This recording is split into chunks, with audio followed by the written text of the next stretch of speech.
Hello बच्चों, आप सब कैसे हो।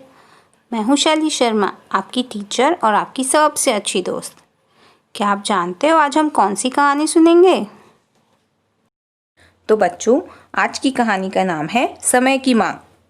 दो शिकारी थे। वो दोनों सारा दिन जंगलों में घूमते फिरते थक गए थे। तो दोनों एक पुराने तालाब के किनारे आकर आराम करने लगे।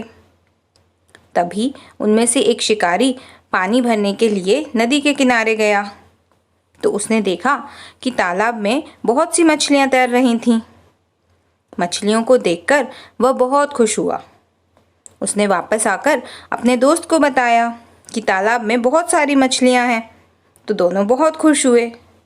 उन दोनों ने निश्चय किया कि कल सुबह से मछलियों को पकड़ेंगे, और दोनों ऐसा सोचकर सो गए। परंतु उसी समय कुछ मछलियों ने उन शिकारियों की बातें सुन ली। और अपना जीवन किसे प्यारा नहीं होता, मौत से कौन नहीं डरता। मछलियों को जब पता चला कि दोनों शिकारी उनकी जान के दुश्मन हैं, तो वे अपने राजा मगरमच्छ के पास गईं और उन्होंने राजा से कहा कि मौत हमारे सर पर मंडरा रही है, इसलिए हमें रातों रात इस तालाब को खाली करके किसी सुरक्षित स्थान पर जाना होगा। लेकिन मगरमच्छ ने मछलियों की बात नहीं मानी। उसने कहा कि हम अपने पूर्वजों के तालाब को छोड़कर कहीं नहीं जा सकते। परंतु मगरमच्छ के मंत्री केकड़े ने कहा, महाराज, मौत हमारे सामने है। यदि हमने अपना बचाव नहीं किया तो ये शिकारी कुछ ही दिनों में हमारा सारा तालाब खाली कर देंगे। परंतु राजा मगरमच्छ को तो किसी की भी बात समझ में नहीं आई। तब मंत्री ने कहा कि जिनको तालाब छोड़कर जाना है वो मेरे साथ आए, और जो तालाब छोड़कर नहीं जाना चाहते वो यहीं रहें। मंत्री की बात सुनकर सारे जलीय जीव दो दलों में बट गए। एक दल राजा के साथ था तथा दूसरा दल मंत्री के साथ।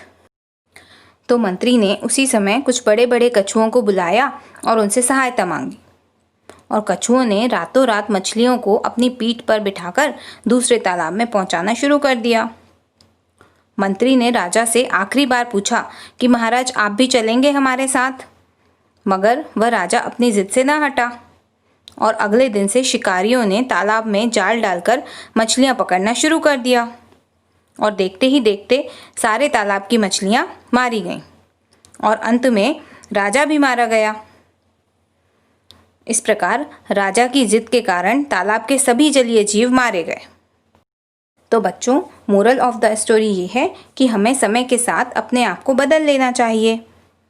और बच्चों, आज की कहानी में जो पूर्वज शब्द आया है, अगर आप उसका मतलब जानते हैं तो मुझे कमेंट बॉक्स में लिखकर ज़रूर बताना। तो आपको ये कहानी कैसी लगी, आप मुझे कमेंट करके ज़रूर बताना, और इस कहानी के बारे में अपने फ्रेंड्स को भी ज़रूर बताना। और हाँ, वीडियो को लाइक, शेयर और चैनल को सब्सक्राइब भी ज़रूर करना। Okay, bye bye, take care.